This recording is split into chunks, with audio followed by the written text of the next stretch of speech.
Coba sebelum pembelajaran dimulai, cek dulu kerapihan kelasnya.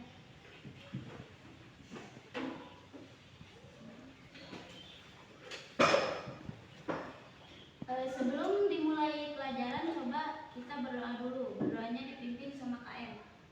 Sebelum belajar, marilah kita berdoa terlebih dahulu. Berdoa di dalam hati mulai.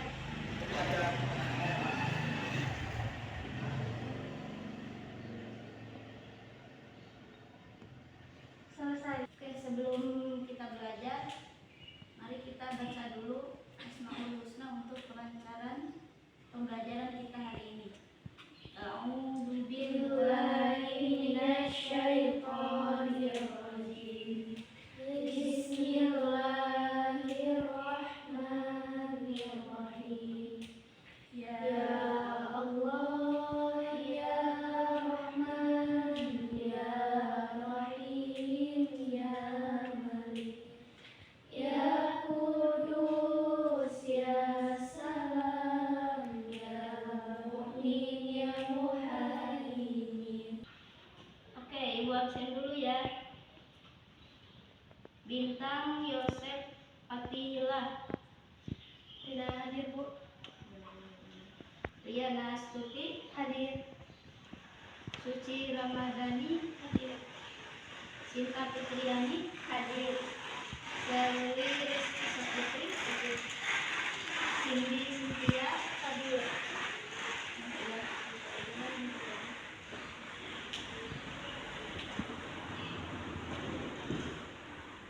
Baik anak-anak, sebelum kita melanjutkan materinya, Ibu mau tanya, untuk materi minggu kemarin kita membahas tentang apa? Tentang asuransi syariah. Oke, tentang asuransi syariah, bank syariah, dan koperasi syariah. Nah, untuk materi selanjutnya, kemarin juga kalian sempat nyatat, kita membahas tentang apa? Tentang Tentang apa?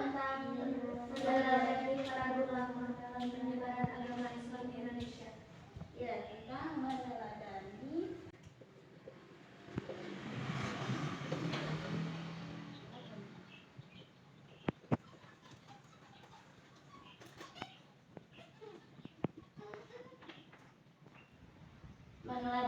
peran ulama penyebaran ajaran Islam di Indonesia.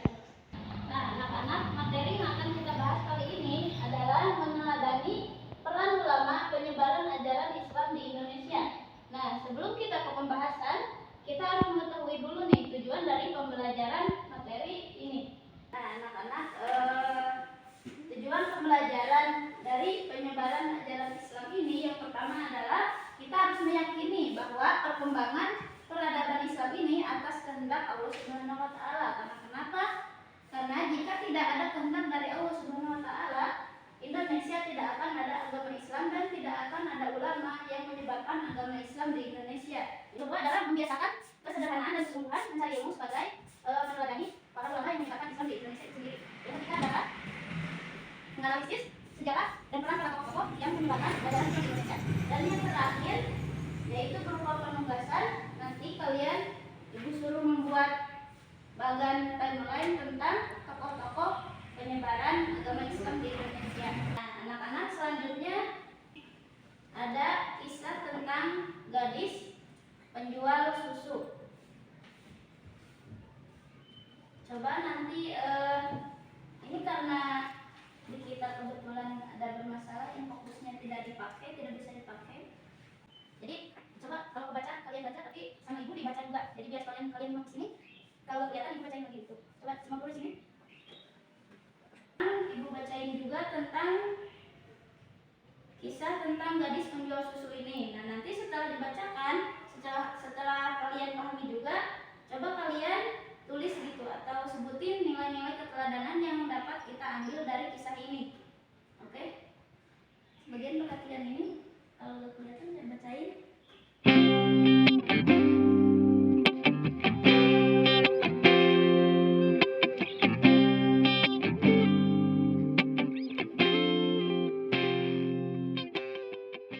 Ternyata si Umar bin Khattab ini sedang berkeliling ada di luar, tapi si ibunya nggak ngeh gitu, nggak ngeh ada Umar bin Khattab di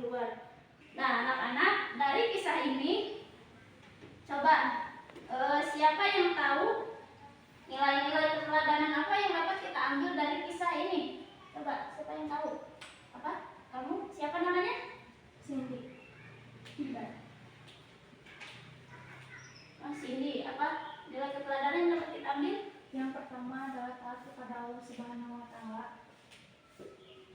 Taat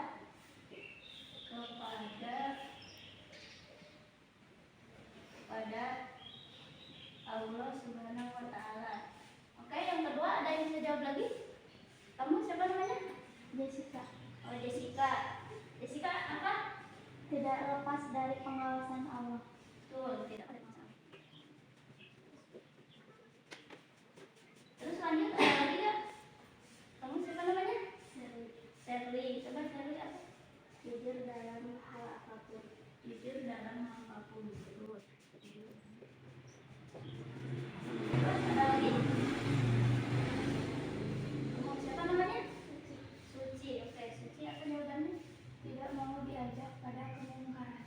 Tidak, betul. Ada lagi? Oke, siapa namanya? Sinta. Sinta. Apa jawabannya? Taat kepada pemimpin. Nah, jadi dari kisah menjual susu sama Umar tadi, kita dapat memetik keteladanan antara lain taat kepada Allah Subhanahu wa taala. Kenapa bisa dikatakan taat kepada Allah Subhanahu wa taala? Karena tadi ibunya mengajak untuk mencampurkan susu dengan air karena penjualan sedang melejit naik agar untungnya juga lebih banyak. Terus tidak lepas dari pengawasan Allah. Kenapa dikatakan seperti ini? Karena anaknya tadi yakin meskipun pemerintah yaitu Khalifah Umar bin Khattab tidak ada, tapi ada Allah yang selalu mengawasi kita. Selanjutnya yaitu jujur dalam hal apapun. Nah, si anak tadi tidak ingin melakukan kemungkaran dengan cara licik gitu, mencampur susu dengan air. Jadi dia jujur dalam hal apapun. Selanjutnya tidak mau diajak pada kemungkaran. Itu betul. Nah, tadi ibunya ngajak untuk memasuki air, tapi anaknya itu gak mau karena dia taat kepada Allah. Dia juga yang terakhir ini taat kepada pemimpin karena pemimpinnya adalah pimpinan kita gitu. Mau apapun yang pemimpin katakan, kita itu harus taat kecuali pemimpinnya menyuruh kita kepada kemungkaran. Kita tidak perlu taat kepada mereka. Kenapa sih di Indonesia itu dikatakan memiliki karakteristik yang berbeda dengan Islam di negara lain? Nah, karena di Indonesia itu memiliki adat dan tradisi tersendiri gitu. Jadi contohnya melalui peran para ulama. Contohnya Sunan Kalijaga. Sunan Kalijaga berdakwah di Indonesia dengan menggunakan tradisi yaitu menggunakan wayang golek. Dan budaya dan tradisi antara satu pulau dan pulau lain tadi dikatakan Indonesia memiliki karakteristik yang berbeda dengan Islam di negara lain. Meskipun negara lain banyak yang menyebutkan bahwa perbedaan tersebut sedikit menyimpang dengan agama Islam di negara lainnya, karena di kita itu banyak keberagaman budaya dan tradisi antara pulau dengan pulau lain. Jadi wajar saja jika kita agama Islam di Indonesia ini dikatakan beragam. Nah, mari sekarang kita bahas tentang ini keberadaan Islam di Indonesia. Nah, sebelum ke materinya, coba ibu mau nanya, ada yang paham nggak tentang apa itu meneladani? Coba ada yang tahu? Kamu, apa itu meneladani? Meniru. Betul, meniru. Ada lagi? Apa? Contoh.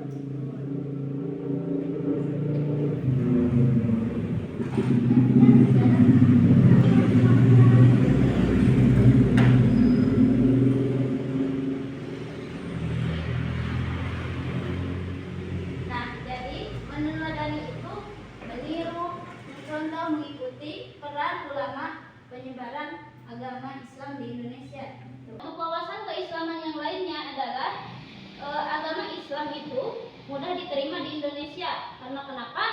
Karena syarat masuk agama Islam itu cukup mudah, yaitu dengan cara mengucap dua kalimat syahadat. Coba sebelumnya yang bertanya ada yang tahu?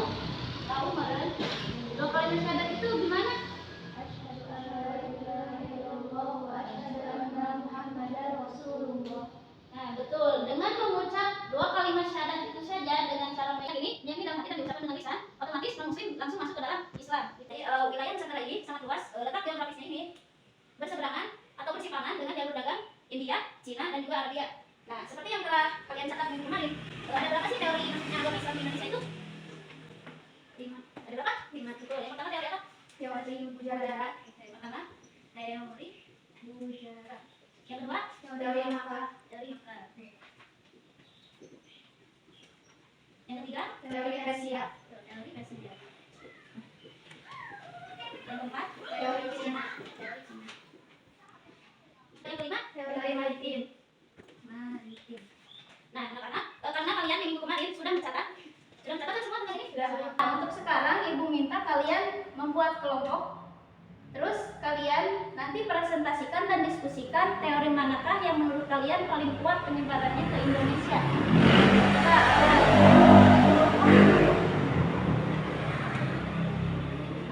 Nah, kelompoknya teori Nasuti dengan Cina Triani dengan Seri selanjutnya kelompok Jessica dengan Cindy dengan Suci. Coba kalian sekarang kelompok.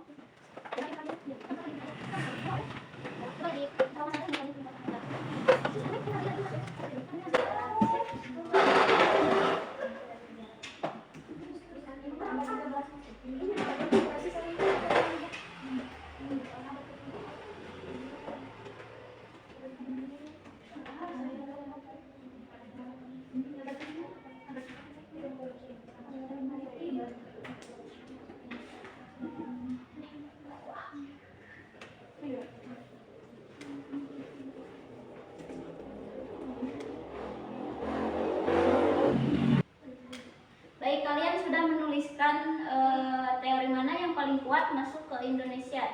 Oke, ibu minta perwakilan dari kelompok-kelompok masing-masing ke depan dan bacakan hasil kalian semua.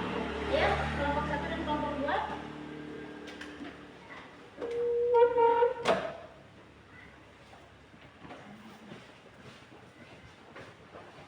Oke, perwakilan dari kelompok kalian akan mengemukakan gagasan-gagasan yang menurut mereka dalam kelima teori ini, teori mana yang paling kuat masuk ke Indonesia. Oke, silahkan perwakilan dari kelompok 1 bacakan argumentasi kalian.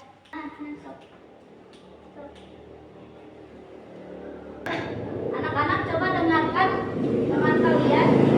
Perwakilan dari kelompok kalian akan menyimpulkan materi tentang teori mana yang paling kuat masuk ke Indonesia. Silakan untuk perwakilan kelompok 1.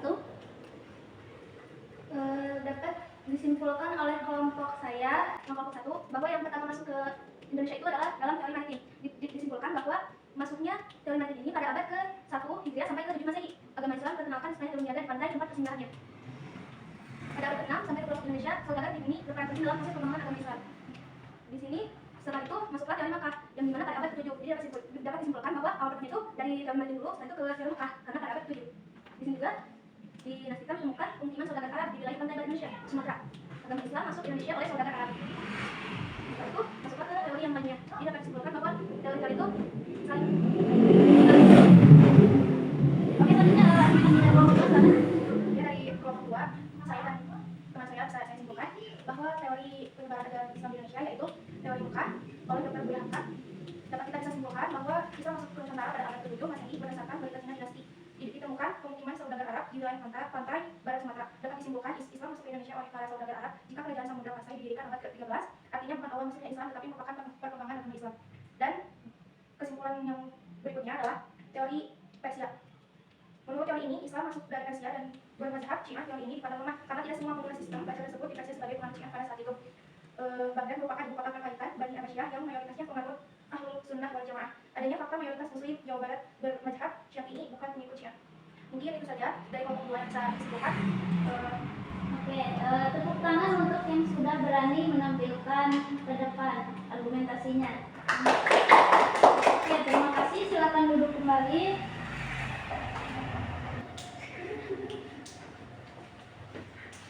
Oke, anak-anak, jadi dari pembelajaran hari ini dapat kita simpulkan bahwa Islam masuk secara damai. Terus untuk syarat masuk Islam sendiri itu sangatlah mudah, yaitu dengan mengucap 2 kalimat syahadat. Dengan mengucap 2 kalimat syahadat sendiri, kita sudah otomatis masuk ke dalam agama Islam. Agama Islam. Nah, Terus dikatakanlah agama Islam di Indonesia itu berbeda karakteristiknya dengan agama Islam di negara lain, karena di Indonesia itu ada adat dan juga budaya. Makanya dikatakan Indonesia memiliki karakteristik yang lain dengan negara-negara lain gitu. Untuk minggu depan kita akan membahas lebih mendalam tentang meneladani peran ulama penyebaran ajaran Islam di Indonesia. Oke, sepertinya pembelajaran hari ini dicukupkan sekian saja. Jangan lupa tugas minggu depan adalah mencatat kembali materi untuk materi yang selanjutnya. Oke, Ibu cukupkan sekian. Wabillahi taufiq wal hidayah. Wassalamualaikum warahmatullahi wabarakatuh.